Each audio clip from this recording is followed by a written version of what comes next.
को खुशामदीद कहते हैं। नाजरीन, अदालतें बीच में आए तो मलबा अदालतों पर, अदालतें बीच में ना आए तो भी सारा मलबा अदालतों पर। सियासतदान सियासी मामलात पार्लियामेंट में हल करने की बजाय खुद अदालत ले जाएं तब भी मलबा अदालतों पर। फैसला जिसके भी खिलाफ आए मलबा अदालतों पर। फैसला ज़मीनी हक़ाइक़ से हटकर नज़रिया ज़रूरत को ज़िंदा किया जाए तब भी मलबा अदालतों पर। सियासतदान आइन और कानून की अपनी अपनी तशरीह करें, उन्हें कानून का एहतराम अगर बताया जाए तब भी मलबा अदालतों पर। सियासी इंतकाम में झूठे मुकदमात का अंबार खुद लगाएं, अगर कानून रोके तो भी मलबा अदालतों पर। मुल्की ख़जाने को बेदर्दी से क्यों लूटा, सज़ा सुनाई जाए तो मलबा अदालतों पर। प्रोसिक्यूशन की नाकामी से मुल्ज़िमान सज़ा से बच जाएं तो भी मलबा अदालतों पर। सियासी लड़ाई को खुद घसीट कर अदालत ले जाएं, कौमी इत्तफ़ाक़ राय पर डेडलॉक लग जाए तब भी मलबा अदालतों पर। न्यूट्रल इस्टेब्लिशमेंट अब नर्म या सख्त मुदाखलत के लिए तैयार नहीं तब भी मलबा अदालतों पर। सियासी मैदान में नाकामी के बाद फेस सेविंग भी लेनी होती है तब भी मलबा अदालतों पर। पंजाब और KPK में असम्बलियां तहलील हुए 1 महीना हो चुका, गवर्नर हो या इलेक्शन कमीशन कोई डेट देने को तैयार नहीं। अदालत अगर मामले का नोटिस ले ले तो भी मलबा अदालतों पर। नाजरीन, पाकिस्तान का ये अलमिया है कि मुल्क बहरानों की जद में है, लेकिन कोई इदारा अपनी जिम्मेदारी कबूल करने को तैयार नहीं है। एक दूसरे पर इल्ज़ाम तराशियों से काम चलाया जा रहा है। अगर आज इस्टेब्लिशमेंट न्यूट्रल है मगर सियासी जमातें आज भी उन्हें पुकार रही हैं, यानी इस्टेब्लिशमेंट बीच में आए तो मसला, ना आए तो भी मसला। अदालत कहती है सियासी मामलात पार्लियामेंट में हल करे, मगर वहां तकरीरों से ही फुर्सत नहीं मिलती है। तो माय लॉर्ड, आइन का तहफ़्फ़ुज़ तो आपने करना है, अदालत आइन का तहफ़्फ़ुज़ करे तो मसला, ना करे तो मसला। सियासी जमातों ने अब अदालतों को पंचिंग बैग क्यों बना लिया है? हर मामले में अदालतों को बीच में क्यों घसीटा जा रहा है? क्या इंसाफ के ईवानों को सियासी दबाव में लाने की कोशिश करना ठीक रवैया है? आज मरियम नवाज और PDM हुकूमत को 2 जजेस पर एतराज़ है, कल कोई दूसरा उठेगा और पूरी सुप्रीम कोर्ट पर एतराज़ उठा देगा, फिर क्या होगा? क्या ऐसी मिसालें कायम करने से मुल्क में इंसाफ का बोलबाला हो सकेगा? क्या हर सियासी जमात को अलग अलग अदालतें बनाकर देना पड़ेंगी ताकि ये जैसे चाहें वैसे मुल्क और कौम की खिदमत कर सके? सियासी पोलराइजेशन पाकिस्तान को आखिर किस तरफ लेकर जा रही है? एपेक्स कमेटी में सियासी और अस्करी क़यादत ने कौमी इत्तफ़ाक़ राय पर ही जोर दिया है और मुल्क में अमन को सियासी और मुआशी इस्तेहकाम से ही जोड़ा है। लेकिन सवाल यहाँ ये उठता है कि सबको एक टेबल पर बिठाएगा कौन, क्योंकि यहाँ सबको अपनी अपनी पड़ी है। मुल्क का कौन सोच रहा है? महंगाई में पिसती आवाम की आखिर फिक्र किसको है? सियासी जमातों के अपने अपने एजेंडे हैं, अपने अपने मफादात हैं। PTI लीडरों को बचाकर कारकुनों से जेल भरो तहरीक को कामयाब बनाना चाहती है। PDM की हुकूमत हर सूरत इस तहरीक को कुचलना चाहती है, लेकिन कोई फरीक किसी दूसरे से बात करने को तैयार नहीं। तो फिर कौमी इत्तफ़ाक़ राय कैसे पैदा होगा? मैं बात करूंगी, मुझे ज्वाइन कर रहे हैं मुस्लिम लीग नून के सीनियर रहनुमा साबिक़ गवर्नर सिंध मोहम्मद ज़ुबैर साहब। अस्सलाम वालेकुम, बहुत बहुत शुक्रिया ज़ुबैर साहब आपका। ज़ुबैर साहब, इस वक्त जो तहरीक इंसाफ को एतराज़ है वो ये है कि आप लोग अदलिया पर इतना दबाव डाल रहे हैं, इतना मामले को कंट्रोवर्शियल बना रहे हैं, अदलिया को कंट्रोवर्शियल बना रहे हैं। ख्वाजा आसिफ की असम्बली की तकरीर उठाकर देख लें, पिछले 2 दिन से जो मरियम साहिबा जो हैं वो क्रिटिसाइज़ कर रही हैं 2 जजेस को लेकर, उनकी तस्वीर को चलाकर। एक मामला जब अदालत में चल रहा है इलेक्शंस के मामलात को लेकर, तो क्यों इतनी तनकीद हो रही है PDM की तरफ से? अच्छा, आपने इतनी लंबी तमहीद खींची कि हर चीज़ का मसला जो है अदालतों को बनाया जा रहा है। बिल्कुल बनाना ज़रूरी भी है। पाकिस्तान की तारीख को अगर ख़राब किया है, पाकिस्तान में डेमोक्रेसी को जितना नुकसान पाकिस्तान की अदलिया ने पहुँचाया किसी ने नहीं पहुँचाया। चाहे वो मौलवी तमीज़ुद्दीन का केस था या जुल्फ़िकार अली भुट्टो का केस था या अयूब खान के मार्शल लॉ को जस्टिफाई कर, ना सिर्फ जस्टिफाई किया बल्कि रेवोल्यूशन कह दिया। और 2000 में जब मियां नवाज शरीफ को मिलिट्री कू के थ्रू निकाला तो उसको सिर्फ जस्टिफाई नहीं किया कू को, मिलिट्री रूलर को, मिलिट्री जनरल को इख्तियार भी दे दिया कि 3 साल तक आप आइन में को तहस नहस कर सकते हैं। अब अगर ऐसी हिस्ट्री आपकी होगी और फिर 2017 में जो पनामा में, वो आप पढ़ लेना एक दफ़ा, अगली दफ़ा प्रोग्राम करें और वो जजमेंट पढ़ें लेकिन कि जी ठीक है, हयात ना ठीक है। अहल किया गया था मियां नवाज शरीफ जुबैर को साहब? किस बात पर? जी नहीं ठीक नहीं है। अभी मेरी लेना। बात सुन ले, अभी मेरी बात सुन ले सुनाए, प्लीज, सुनाए, मेरी सुनाए। बात सुन ले। जी। आपने 3 तमहीद बांधी थी, मुझे भी बोलने दें। जी आपने कहा कि जब मामला है कि जी डेट का उसका केपी के इलेक्शंस का और पंजाब का और कोर्ट में पहुंच गए तो क्या मसला है? बिल्कुल बहुत शदीद मसला है और ये खुद बनाया है इन्होंने। आपने अगर 9 मेंबर लार्जर बेंच बनाया था तो सबसे सीनियर मोस्ट 9 बना देते, बना सकते थे, ये नहीं बना सकते, किसी को ना एतराज होता, उसमें जो भी आ जाता। आप नंबर 2 जज को खास तौर पर बाहर रखते हैं और सिर्फ इस केस में नहीं, पिछले 5 साल की तारीख उठा के देख लें कि एक जज हैं जिनको पाकिस्तान मुस्लिम लीग के केसेस जब आए तो उनको 73 दफा उनको बेंच में बिठाया, चाहे वो 3 रुकनी बेंच था या 5 रुकनी बेंच था, 73 दफा। और दूसरे जज को जिनको नहीं बिठाना होता उनको 2 या 3 दफा। अभी आप मुझे बताएं कि ये कोई इंसाफ के तकाजे हैं? और ये वो जज हैं जो पनामा में मियां नवाज शरीफ के खिलाफ सिर्फ ये नहीं कि उन्होंने जजमेंट दी, उसके बाद वो मॉनिटरिंग जज बन गए। कभी मॉनिटरिंग जज का कॉन्सेप्ट आपने सुना है कि सेशन जज के ऊपर एक सुप्रीम कोर्ट के जज को बिठा दिया जाए और वो अपना फैसला मियां नवाज शरीफ के खिलाफ दे चुका हो? ठीक है। उसका जितना कॉन्फ्लिक्ट ऑफ इंटरेस्ट होगा और किसका होगा? फिर जिस तरह से सुओ मोतो लिया गया उसमें उसका सीसीपीओ का फैसला हो रहा था, केस उनका चल रहा था डोगर साहब का, और उठा के उन्होंने 2 जजेस ने, वही 2 जजेस उठा के उन्होंने दे दिया चीफ जस्टिस को कि आप सुओ मोतो ले लें केपी और पंजाब के इलेक्शन डेट के हवाले से। ये तो वो बातें हैं ना जो हाँ आप भी जानते हैं हम भी जानते हैं। ठीक है, अभी आपने माजी की बात की, क्या माजी में सियासतदानों का सुन लेना, मेरी भी सुन लेना, माजी में सियासतदानों का अदलिया को लेकर, इंसाफ को लेकर रवैया शायद आप लोग भूल गए होंगे, हम लोग नहीं भूले हैं। माजी में क्या सियासतदान जजिस को फोन नहीं करते थे, अपने मर्जी के फैसले नहीं लिए जाते थे? अगर किसी मुखालिफ के खिलाफ फैसला आ जाता था भंगड़े नहीं डाले जाते थे? क्या शादियाने नहीं बजाए जाते थे? अगर शुरू से ही सियासतदानों ने मेरिट को सामने रखा होता, जजिस को फोन करके फैसले नहीं लिए होते, ये सब चीजें ऑन रिकॉर्ड हैं, तो आज ये शायद हालत ना होती। हमारा मसला ये है फैसला हक में आ जाए, यही अदालतें अच्छी लगती हैं। मैं सिर्फ आपकी बात नहीं कर रही, पीटीआई का भी यही हाल है, पीटीआई का भी यही हाल है। फैसला हमारे हक में आ जाए वही अदलिया अच्छी लगती है, फैसला खिलाफ आ जाए, फैसला खिलाफ आ जाए तो हमें जो है ना वो सबको कंट्रोवर्शियल बना देते हैं। शाजिया मुझे जवाब देने दें जी प्लीज। शाजिया मुझे जवाब दें जी, शाजिया मुझे जवाब देने दें। जिन्होंने फ़ोन किया था वो जस्टिस कय्यूम के हवाले से आप बात कर रही हैं, वो बिल्कुल गलत किया था और उसकी कोई गुंजाइश नहीं है।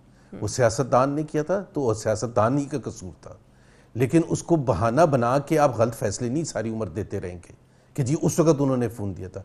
अगर कोई गलत भंगड़े डालता है तो जजिस का उससे कोई ताल्लुक नहीं होना चाहिए, वो सियासतदानों का कसूर है और सियासतदानों की निशानदेही होनी चाहिए। लेकिन ये नहीं हो सकता कि अगर इमरान खान ने जस्टिस रमदे को और जस्टिस इफ्तिखार चौधरी को बेशरम जजिस कहा था जब वो बैठे थे, जज एक चीफ जस्टिस था एक सीनियर जज था, तो उस वक्त सियासतदान का कसूर था कि ऐसी लैंग्वेज नहीं यूज करनी चाहिए। लेकिन उसका मतलब ये नहीं कि साकिब और निसार आके वो उनको सर्टिफिकेट दे दें, सादिक और अमीन का इमरान खान को। तो जहां जिसकी गलती होती है उसकी अलग तयन किया जाता है ना। मैंने ये कब कहा है कि जी सन 56 से लेके या 50 से लेके सियासतदानों ने गलती नहीं की, लेकिन जजेस have to rise above that. India में भी तो जजेस है ना, पाकिस्तान में भी तो जस्टिस इतने अच्छे अच्छे आए हैं। दुराब पटेल भी तो थे ना सन 80 में, सन 69 में जब वो भुट्टो साहब के खिलाफ, तो वो कैसे खड़े हो गए थे? जस्टिस कॉर्नेलियस कैसे खड़े हो गए? लेकिन जुबैर साहब हम ये क्या एग्जाम्पल सेट करने जा रहे हैं इस तरह? तो कल को अगर किसी को किसी भी जज पर एतराज होगा तो इस तरह तो हर कोई जो कहेगा कि हमें इस पर एतराज है, आप इसको जो है ना अपने बेंच से अलग कर दें, हम तो इनके सामने अपना केस रखने चाहते हैं। ये तो एक बड़ी एक एग्जाम्पल हर एक के लिए सेट हो जाएगी। कल को कैसे हेयरिंग्स होंगी?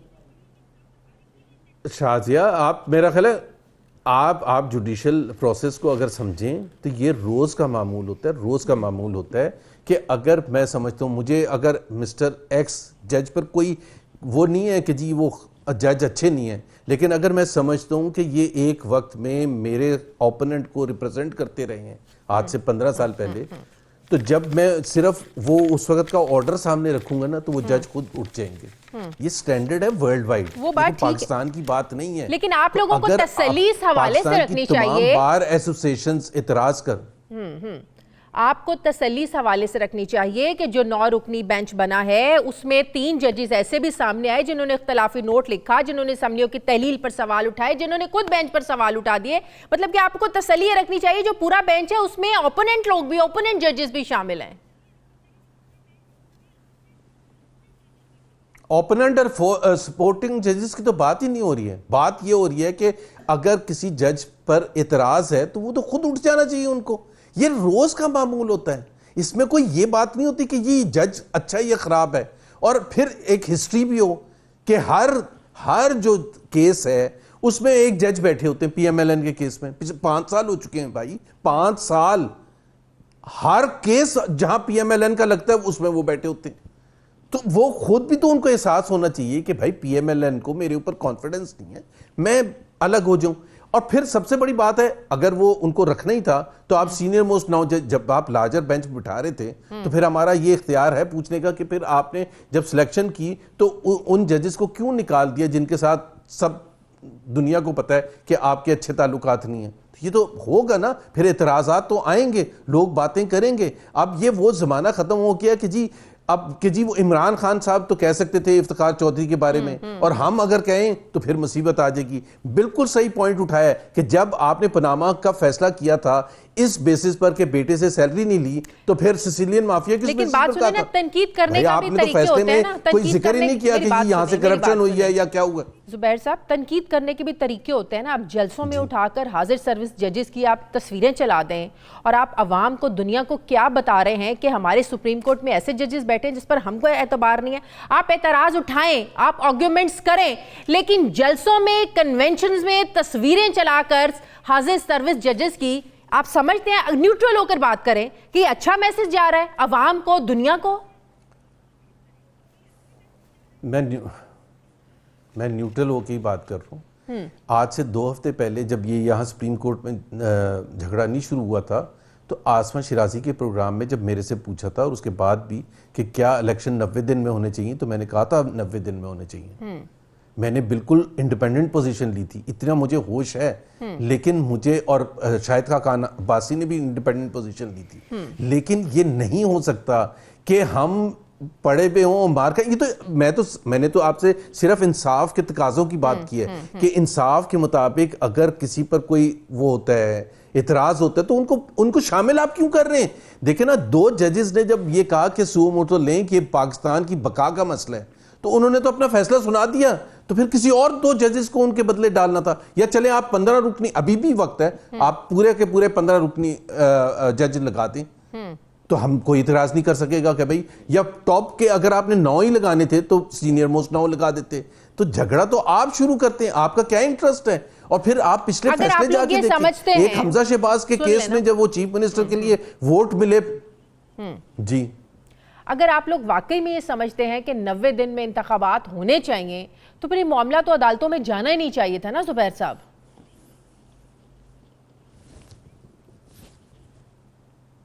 देखे ना, 90 दिन में होने चाहिए।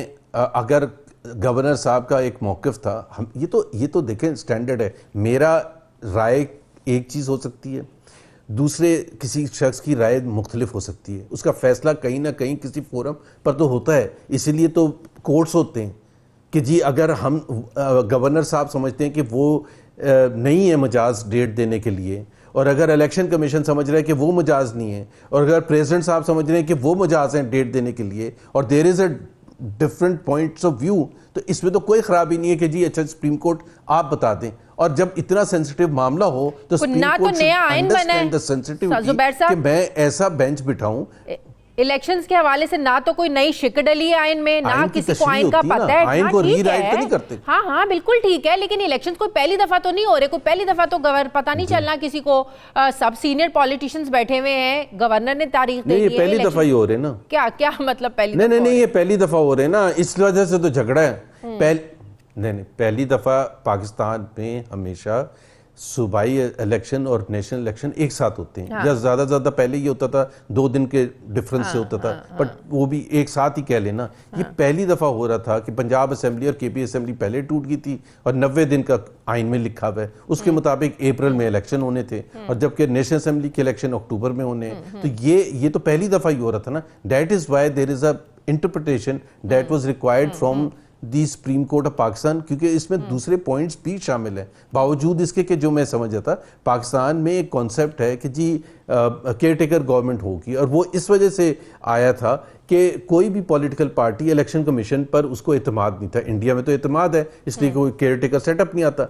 अब बड़ी अजीब सी बात होती कि जी अप्रैल में इलेक्शन होगा पंजाब का मिसाल के तौर पर, और हुकूमत बन चुकी होगी, और जब अक्टूबर में नेशनल असेंबली का इलेक्शन होगा तो केयर टेकर क्या 27 किलोमीटर के लिए होगी? क्योंकि वहां पंजाब में अगर सपोज करें PMLN की हुकूमत हो as a result of elections, या PTI की हुकूमत हो, तो तमाम जो सिविल ब्यूरोक्रेसी होगी वो तो उस पार्टी की लगाई हुई होगी, और वो पार्टी उस दिन इलेक्शन के दिन नेशनल शुक्र है ये बात समझ में आ गई है, शुक्र है ये बात PDM को समझ में आ गई है। जब इमरान खान असम्बलियां तहलील करने की बात करते थे, हम आप लोगों से ये सवाल करते थे, आप लोगों की तरफ से जवाब आता था कि हम इनको चैलेंज करते हैं कि असम्बलियां तोड़ें, असम्बलियां तहलील करें, हम इलेक्शन करवाने के लिए तैयार है। फिर हम आप लोगों से सवाल करते थे कि अगर PTI जीत जाती है तो कल को ये मसला होगा PDM के लिए, तो हमें यही जवाब मिलता था कि हम कैसे PTI जीत सकती है, हम तो हर तरह का मुकाबला करने को तैयार है। अगर ये निटी-ग्रिटी आज आप लोगों को समझ में आ रही है तो फिर आप लोगों की चैलेंज करने नहीं चाहिए थे, और अगर आप लोग वाकई इलेक्शंस के लिए तैयार थे तो आप लोगों को इलेक्शंस में चले जाना चाहिए था। देखिए, 2 चीज़ें होती हैं, एक तो होती है पॉलिटिकल स्टेटमेंट्स होती हैं, एक तो मैंने कभी भी नहीं कहा था ये जो आप वाला दे रही है, लेकिन मैं एग्री करता हूँ कि हमारे बहुत से लीडर्स ने ये कहा था, ये बात बार बार कही गई थी। पॉलिटिकल स्टेटमेंट्स होती है, एक होती है जब रियलिटी सामने आती है, वो रियलिटी सामने आती है तो then you have the right to take a political position according to what you think is best for your party in the short and long term. तो इस पोजीशन को लेने हम तो सुप्रीम कोर्ट के ऊपर कोई बंदूक रख के तो नहीं बैठे कि आप फैसला करके बताएं कि डेट, बट आप अगर कंट्रोवर्सी अभी इस बात पर क्रिएट कर देंगे, जबकि तमाम bar associations including supreme court bar association अगर ये कह रहा है कोर्ट को कि जी आप इन जजेस को हटा दें वहाँ से, तो फिर इसमें क्या इतना बड़ा मसला है? क्यों आप फोर्स करना चाहते हैं? और एक हिस्ट्री है जिस पर इतराज किया जाए। आप ये कह सकती हैं कि जलसे में तस्वीर क्यों दिखाई थी, लेकिन मैं जो बता रहा हूं आपको फैक्ट्स बता रहा हूं। चलिए, आप समझते हैं कि जलसे में इस तरह तस्वीरें नहीं दिखानी चाहिए? 5 years is it a normal thing? या आप अग्री करते हैं तस्वीरें नहीं दिखानी चाहिए? मेरा ख्याल है, देखें, we are a political party. एक तो we are a political party, we have suffered at the hands of the judiciary, which includes several judges sitting in the bench today. We have suffered as a result of that. As a political party, we have been undone. तो अगर वो उसका एक आप ये कहेंगे जी नहीं, मेरा पॉइंट ऑफ व्यू ये हो सकता है कि जी ना दिखाएं, 10 लोगों का ये होगा कि क्यों ना दिखाएं हम, जब वो ओपनली एक हमारे प्राइम मिनिस्टर को डिस्क्वालीफाई कर दिया, रूलिंग ये देते हुए कि जी बेटे से तनख्वाह नहीं ली थी, और उसको फिर ये भी रूलिंग दे दी उसके बाद कि जी ये कोई पोजीशन भी नहीं ले सकते, सियासत में भी नहीं हिस्सा ले सकते, कोई पार्टी में पोजीशन भी नहीं होल्ड कर सकते। मतलब यार एक लिमिट होती है, और वो जजेस बैठे हुए हैं, तो फिर हम इन्हीं अदालतों की रूलिंग की वजह से हो सकता कि हमारा बिहेवियर जो हो वो वाला हो जो यूके में जजेस होता है। हाँ, इन्हीं अदालतों की रूलिंग की वजह से जब रात को 12 बजे अदालतें खुली थी, आज PDM की आप लोगों की हुकूमत कायम है, शहबाज शरीफ साहब वजीर आजम है, फिर अदालतों के ये भी फैसले आप देखें ना कि मेरिट पर हो रहा है, सब कुछ आइन और कानून के मुताबिक हो रहा है। अच्छा, सुन लें, पहली बात तो ये है कि उस वक्त उन्होंने कहा था कि 12 बजे खुली थी। 12 बजे खुलने का सेंस था बिकॉज वो जब उन्होंने 7 अप्रैल को एक फैसला दिया था सुप्रीम कोर्ट ने जिसमें इलीगल करार दिया था डिप्टी स्पीकर की रूलिंग को, तो उन्होंने गाइडलाइन दी थी कि 9 अप्रैल को वोट ऑफ नो कॉन्फिडेंस होना चाहिए। 9 तारीख खत्म कब होती है? 12 बजे खत्म होती है। तो अगर 12 बजे खत्म होती है और जो PTI के स्पीकर और डिप्टी स्पीकर थे they refuse to conduct vote of no confidence, तो फिर क्या करते? हम क्या करते? हम कोर्ट नहीं जाते, हम कहते अच्छा अभी थोड़े दिन गुजर जाएं, और फिर पता चलता कि एक लीगल लकूना आ गया कि चूंकि कोर्ट ने कहा था कि 12 बजे 9 तारीख को होना है, 9 तारीख तो खत्म हो गई थी, तो फिर 10 तारीख को या 11 तारीख को फिर पीटीआई की पोजीशन डिफरेंट होती कि जी ये तो 9 तारीख को वोट ऑफ नो कॉन्फिडेंस होना था, ये वो तो गुजर गई है, उसमें तो वोट ऑफ नो कॉन्फिडेंस नहीं हुआ। ये अजीब मजाक है कि एक कोर्ट की गाइडलाइंस पर हमने अमल कराने के लिए जब रात के 10 बज गए थे, 11 बज गए थे, तो हम क्यों ना कोर्ट जाते, क्यों ना कोर्ट के दरवाजा खटखटाते। ये अजीब बनता क्या कि जी कोर्ट क्यों गए थे। तो उस वक्त इन्हीं जजेस के बारे में इमरान खान ने क्या एक साजिश का बयानिया बनाया ना कि रातों को खुली हैं, तो जब वो बना रहे थे और उन्होंने वो तूफान बर्पा किया, वो तूफान जब आपसे सवाल किया ना, मैंने यही कहा ये पॉइंट आउट कि हमारा मसला ये है ना, फैसले हमारे हक में आ जाएं तो अदालतें भी अच्छी लगती हैं, खिलाफ आ जाएं तो वही अदालतों पर हम तनकीद करना शुरू कर देते हैं। ये हमारी सियासत का, हमारे सियासतदानों का बदकिस्मती इसको कह दें, ये अलमिया है, और इसी के साथ हम लोग जो है ना वो इस मुल्क में चल रहे हैं।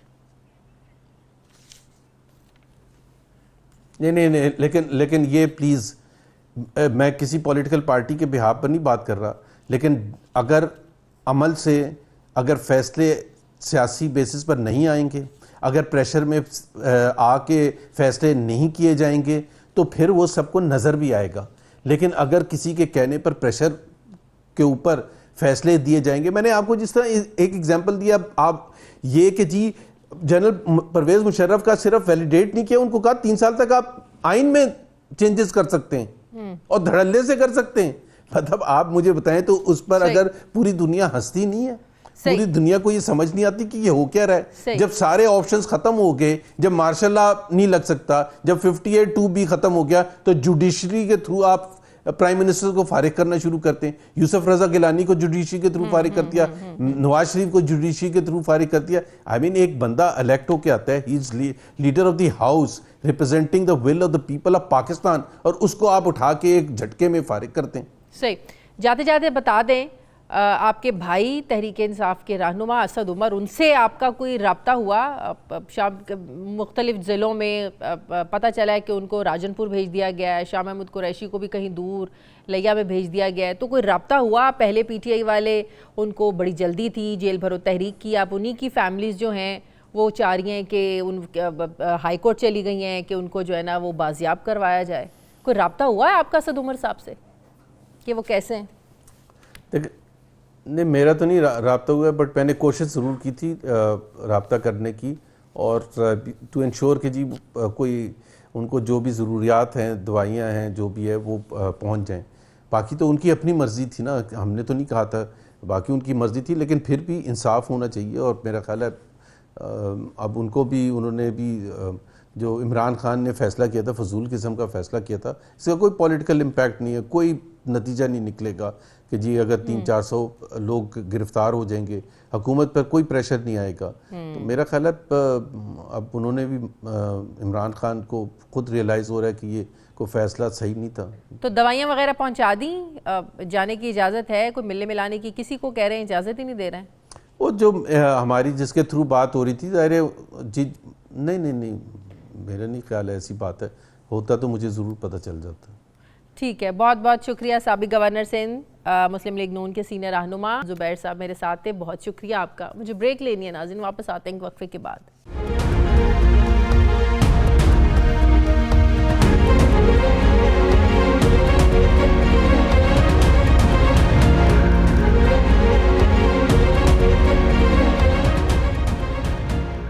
ब्रेक के बाद एक बार फिर से आपको खुशामदीद कहते हैं। माहिर कानून पाकिस्तान पीपल्स पार्टी के सीनियर रहनुमा बैरिस्टर चौधरी एतजाज़ अहसन साहब मेरे साथ मौजूद हैं। अस्सलाम वालेकुम, बहुत बहुत शुक्रिया चौधरी साहब आपका। चौधरी साहब, मसला था कि इलेक्शंस की तारीख का ऐलान किसने करना है, इस पर सोमोटो तो अदालत ने ले लिया, लेकिन अब इतनी चीज़ें खुलकर सामने आ गई हैं कि अब देखना है कि असम्बलियों की तहलील भी आईनी थी, गैर आईनी थी, फिर 2 जजेस पर जो सवाल उठ रहे हैं, और फिर कहा जा रहा है कि नहीं जी आप फुल कोर्ट बना दें। ये मामला किस तरफ जाता हुआ आपको लग रहा है? ऐसा नहीं लग रहा कि इलेक्शंस की तारीख से पहले अब बहुत सारी चीज़ें तय करनी पड़ेंगी? देखो, इलेक्शन की तारीख के बारे में तो 90 दिन का अटल मामला है, इसमें तो अब सब कोई भी इससे इनकार नहीं कर सकता, क्योंकि आइन ये नहीं कहता कि election will be held with in 90 days आइन कहता है election shall not be held in more than 90 days, यानी 91st डे तो इलीगल हो गया। अब ये असल में बात जो कलीदी बात की है, जिसपे ये सारी लाइन मुझे सतूर और ये सफ़े सब बंदी हुई नजर आती है, वो की है जो प्राइम मिनिस्टर ने परसों अपने प्रेस कॉन्फ्रेंस प्रेस के साथ से वो अपने साथ बिठा के बाकियों को उन्होंने जो बात की है कि मैं अब चीफ जस्टिस साहब से अपील करता हूँ, वजीर आजम के तौर पे नहीं पर मुस्लिम लीग नवाज PML नून के सदर के तौर, अब ये उन्होंने से एक बाकियों को तो अलहदा कर दिया, पर वो कलीदी बात है कि उन्होंने कहा कि मैं अपील क्या करता हूँ, मैं ये चाहता हूँ कि जो हमारे खिलाफ जजेज है उनके सामने हमारे केस न लगाए गए। अब इसका मतलब है कि दो किस्म के जजेस हो गए, सुप्रीम कोर्ट में एक दरार बीच में पड़ गई। वो जो मैं कहता हूँ ग्रुप A, ग्रुप 1 या ग्रुप A जो कि नवाज शरीफ के खिलाफ है, और दूसरे जजेस वो जो ग्रुप B है जो नवाज शरीफ के हक में है या खिलाफ नहीं है। अब ये तो बड़ी अजियतनाक बात है कि ये मतलब अब सुप्रीम कोर्ट पे आप हर वक्त कहेंगे कि आप ग्रुप A के हैं कि ग्रुप B के हैं। ये जैसा ब्लड ग्रुप होता है, इस किस्म की नई इख्तरा निकल आएगी और अब ये थप्पा लग जाएगा। तो अगर ऐसा होता है तो ये तो बड़ा अजीब सा प्रेसिडेंट एक सेट हो जाएगा, हर कोई कहेगा अपनी मर्जी के जज चाहिए, ये हमारे अगर हक की बात करें तो हमें तो अपने बेंच में यही चाहिए, हमें तो हमारी समाअत इन्हीं के आगे लगनी चाहिए, तो बड़ा अजीब सा प्रेसिडेंट सेट हो जाएगा अजय साहब। हाँ, बहुत अजीब, बहुत बड़ा मतलब भयानक सा। आप मतलब मोहर लगा रहे जज के माथे पर कि आप मेरा केस सुन ही नहीं सकते क्योंकि आप मेरे खिलाफ हैं। अच्छा, अब अगर आप उसमें 6-7 जज ले आते हैं तो 6-7 जज ऐसे होंगे कि जो आपके खिलाफ ही नहीं होंगे, जो आपके होंगे।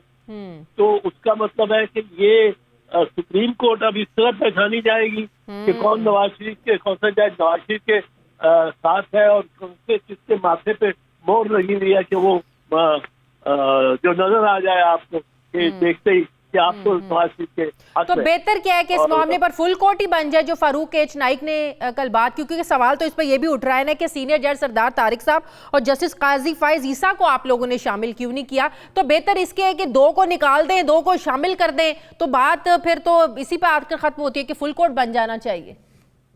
नहीं, अब तो गिनती हुआ करेगी ना, फुल कोर्ट भी गिनती का सवाल हो गया ना।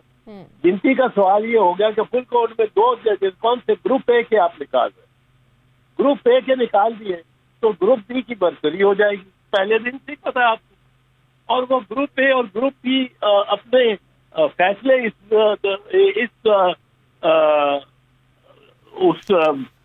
ख्वाहिश के तहत या इस असूल के तहत नहीं करेंगे कि वो मुतमईन है किसी बहस पे कि नहीं, वो इस असूल पे करेंगे कि वो नवाज शरीफ के ग्रुप A के हैं कि ग्रुप B के हैं, वो नवाज शरीफ के साथ है या नवाज शरीफ के खिलाफ है।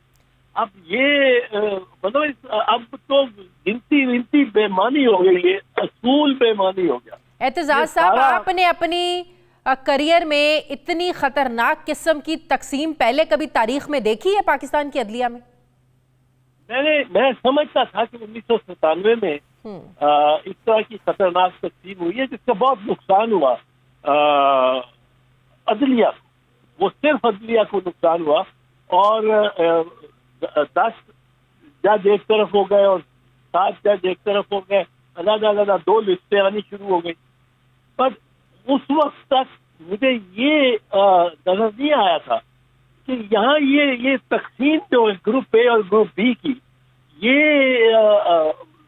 जजों के और लोगों के ज़हनों में ही दाखिल कर दी गई है और इस कदर कर दी गई है कि प्राइम मिनिस्टर ऑफ पाकिस्तान वो फरमा रहे, गुजारिश कर रहे हैं चीफ जस्टिस साहब को कि उन जजेस के साथ उनको बिल्कुल ही डिस्क्वालीफाई कर दें, यानी उनको सुप्रीम कोर्ट से ही फारिग कर दें एक तरफ फारिग हो गया ना, जो अगर वो एक बिल्कुल, केस बिल्कुल। नहीं सुन सकते, तो ये इनके हवाले से, इनकी कॉन्टेक्स्ट में वो फारिग, वो सुप्रीम कोर्ट के जज ही नहीं, और इनके केसेस न लगे।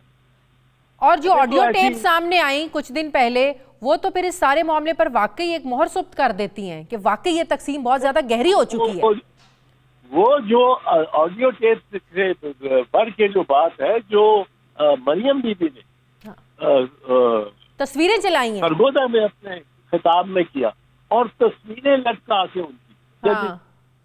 तस्वीरें लटका के सारे जलसे से खिताब कर रही, और उन जजेस पे एक को वो क्या गैंग ऑफ फाइव के क्या उन्होंने बनाया हुआ, हाँ जी।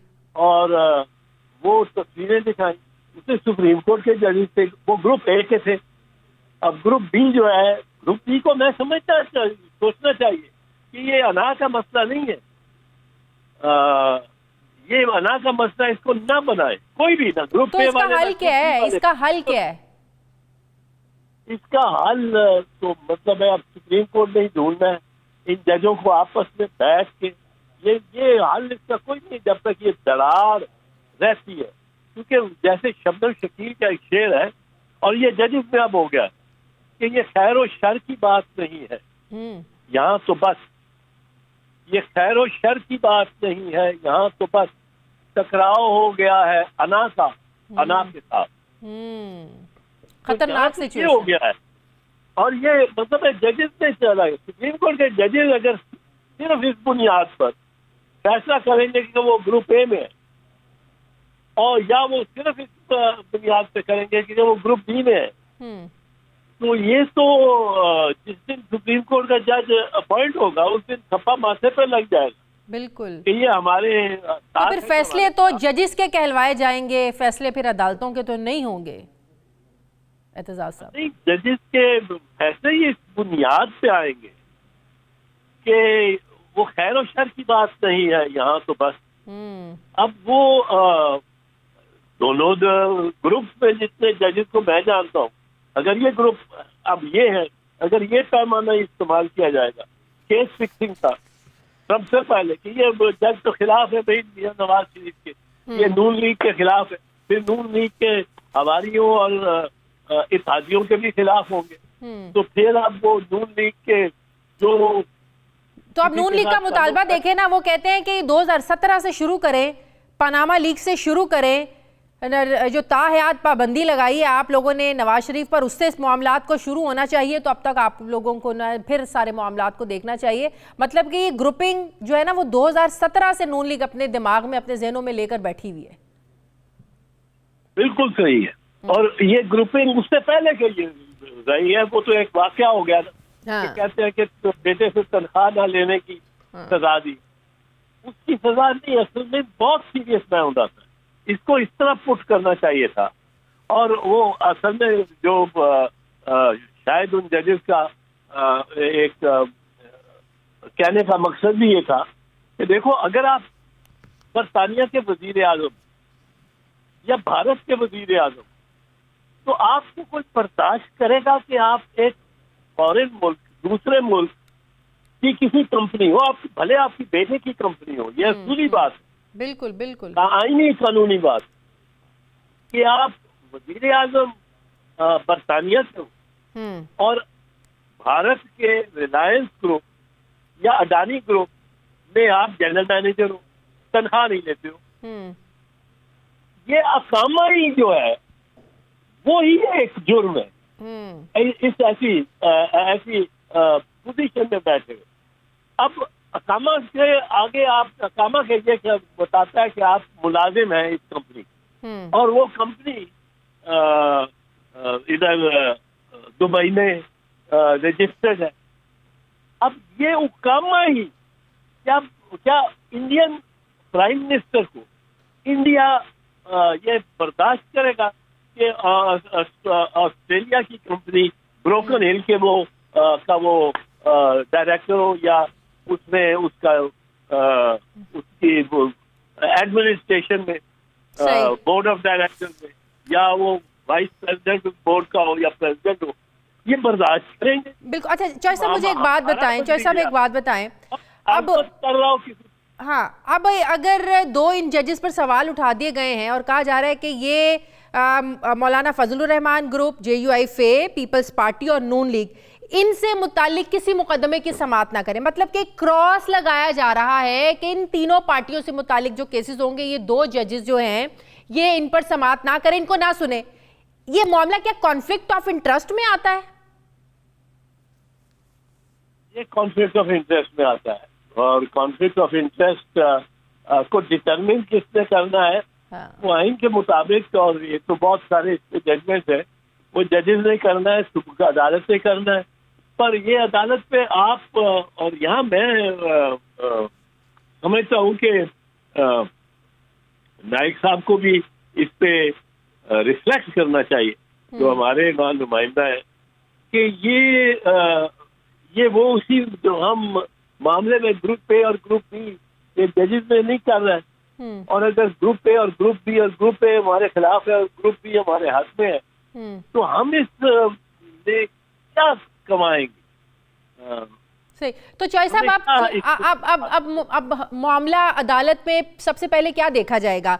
इन एतराज़ात के बाद इस केस की अहमियत क्या रह जाती है, नंबर एक। नंबर दो, अब अगर असम्बलियों की तहलील पर भी सवाल उठाए जा रहे हैं, जो जस्टिस मंसूर अली शाह ने और जस्टिस अत्तर मिनल्ला ने उठाया है, कि अब तो हमें यह भी देखना होगा कि जो KPK और पंजाब असम्बलियाँ तहलील हुई, ये आइनी थी, गैर आइनी थी, कानून के मुताबिक हुई या गैर कानूनी तौर पर हुई, क्या फिर वो दोबारा असम्बलियाँ भी बहाल हो सकती हैं? तो इतने ज़्यादा वो आगे सवालात उठ खड़े हुए हैं, तो लगता ये है कि इंतखाबात की इलेक्शन का मामला पीछे चला गया है, पहले और से मामलात को हल करना होगा अदालत को।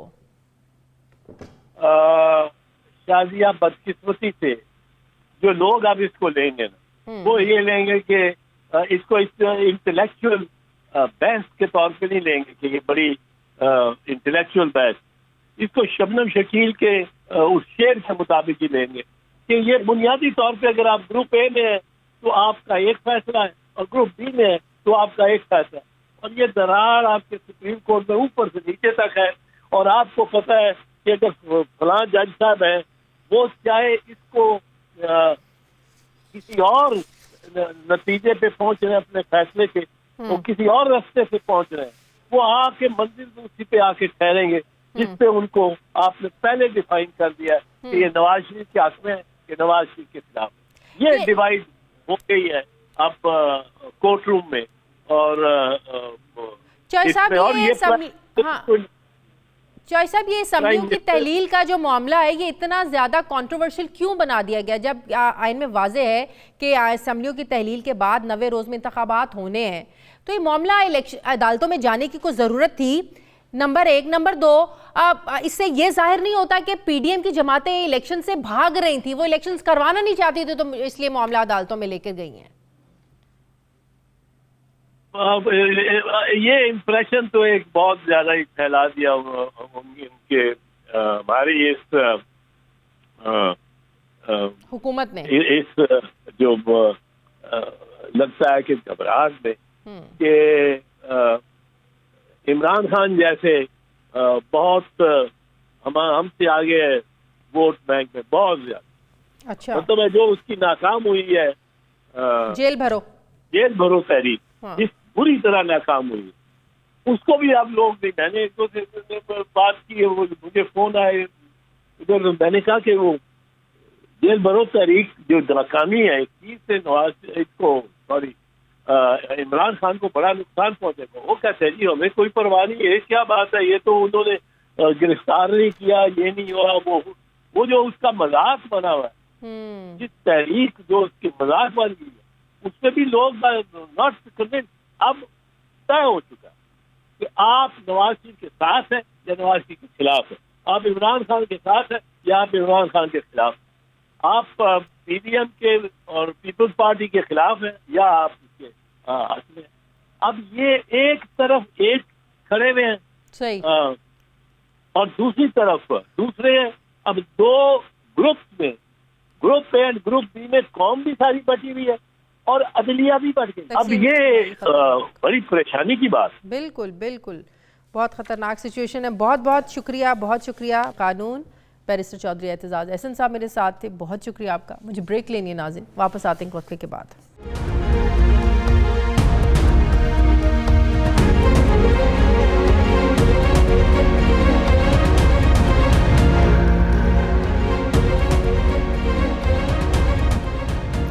ब्रेक के बाद एक बार फिर से आपको खुशामदीद कहते हैं। तहरीक इंसाफ के रहनुमा इफ्तिखार दुरानी साहब मुझे ज्वाइन करें। अस्सलाम वालेकुम, बहुत बहुत शुक्रिया इफ्तिखार दुरानी साहब आपका। इफ्तिखार दुरानी साहब, जेल भरो तहरीक आपको नहीं लगता एक मजाक बनकर रह गई है? वो इस लिहाज से कि एक तरफ पुलिस वैन में चढ़ने की भी जल्दी थी, आप जेल में अगर चले गए तो बाहर आने की भी जल्दी है, और जिस मकसद के लिए आप लोगों ने ये जेल भरो तहरीक शुरू की वो मसला तो अब अदालत में चला गया है। वो तो हाल ही अदालत ने करना है कि इलेक्शन 90 दिन में होने हैं, नहीं होने हैं, किसने तारीख देनी है, नहीं देनी है। तो आप लोगों की इस तहरीक का मकसद आपको नहीं लगता कि ख़त्म हो गया अब? बिस्मिल्लाहिर्रहमानिर्रहीम जी, इस वक्त तासर दिया जा रहा है कि जेल भरो तहरीक जो है वो शायद कोई मजाक बन गई। ऐसी बात नहीं है। जिस तरह जोक दर जोक लोग लाहौर में आए हैं, पिंडी में आए हैं, पेशावर में आए हैं, मुल्तान में आए हैं, उसमें कोई ऐसी बात नहीं। हमारे सीनियर लीडरशिप जो है, वाइस चेयरमैन हमारे सेक्रेटरी जनरल हो गए, साबका गवर्नर उमर चीमा हो गए, आजम स्वाति साहब हो गए, फयाजुल हसन चौहान साहब हो गए, जुल्फी बुखारी, मुतअद्दिद लीडरों ने अब गिरफ्तारियां दी हैं। तो फिर उनकी फैमिलीज जो हैं वो उनकी रिहाई की दरखास्तें क्यों दायर कर रही हैं? इन्होंने ये समझा कि शायद तारीख फेल हो गई। अभी ये कर क्या रहे हैं? इन्होंने लाहौर में गिरफ्तारियां की, इन्होंने पिंडी में गिरफ्तारियां की, मुल्तान और पेशावर में नहीं की। उसको बिकॉज बाय डिजाइन वो उसको बताना चाह रहे हैं अवाम को ये फेल होगी। अवाम जो है, आज देखिए लाहौर हाईकोर्ट बार का डिसीजन, आप लोग ये कह रहे हैं कि अवाम गिरफ्तारी देना चाहती है लेकिन हुकूमत ये तासुर दे रही है, ये इस तरह एक्ट करके कि गिरफ्तारी ना करे और इस तरह ये तासुर जाए कि ये तहरीक नाकाम हो रही है। हुकूमत जानबूझ के गिरफ्तारियों की तरफ नहीं आ रही है, ये कह रहे हैं आप? देखिए जी, ये हुकूमत भी है और उनकी हैंडलर्स भी बैक एंड से मैनेज करने की कोशिश कर रहे हैं। पाकिस्तान की तारीख की सबसे कामयाब कैंपेन इस वक्त चल रही है और ये फेजेस में है इस वक्त। इसका आउटकम क्या है? क्या फर्क पड़ेगा इससे?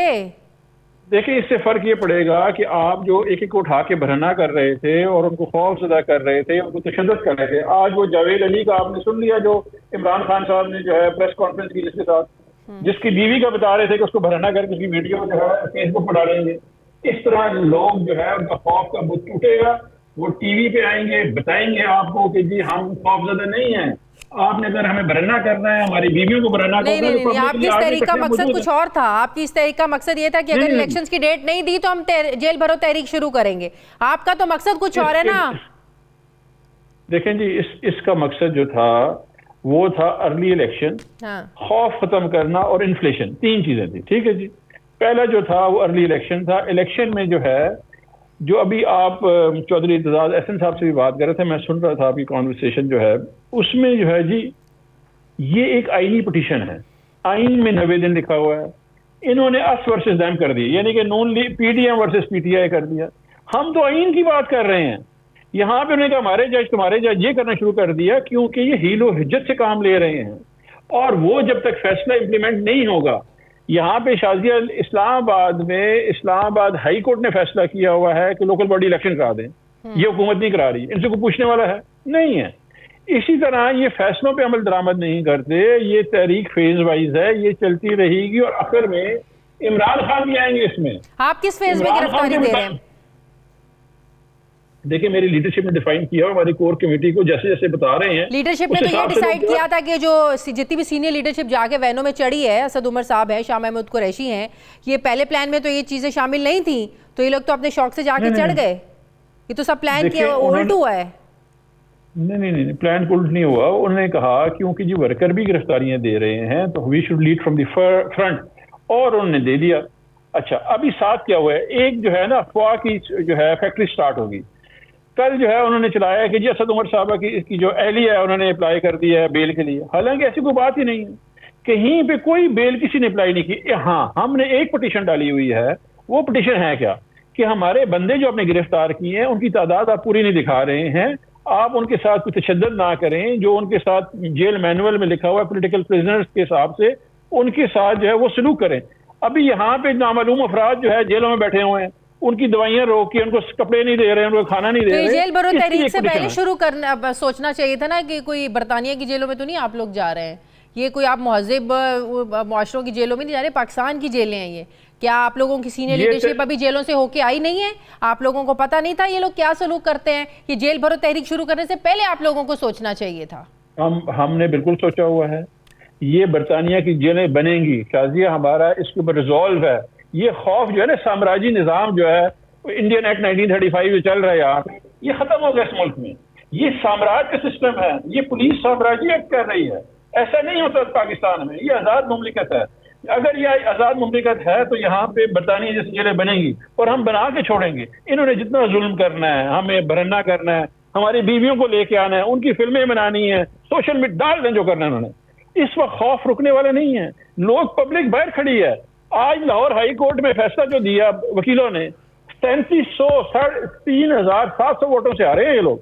आपको फील नहीं हो रहा पब्लिक का सेंटिमेंट क्या है? आप समझ रहे हो जेलों से डर रहे हैं, वो लोग खड़े होना शुरू हो गए हैं। नहीं, हमारा सवाल ये है कि जिस मकसद के लिए आप लोगों ने शुरू की थी वो सारा जो मसला है इलेक्शन का, वो तो अब सुप्रीम कोर्ट की कोर्ट में है, तो आप लोगों की इस तहरीक का मकसद तो खत्म हो जाता है ना। आप लोगों को इलेक्शन चाहिए थे, क्या मिलेगा? क्या हुकूमत कहती है हमारे सरों पे कोई प्रेशर नहीं है, हम पे तो कोई प्रेशर नहीं पड़ा। हुकूमत, अभी जुबैर साहब भी मेरे साथ प्रोग्राम में थे, वो कहते हैं हम पे तो कोई प्रेशर नहीं है, हम तो कोई प्रेशर नहीं ले रहे हैं। तो क्या, किस पर प्रेशर डाल रहे हैं आप लोग?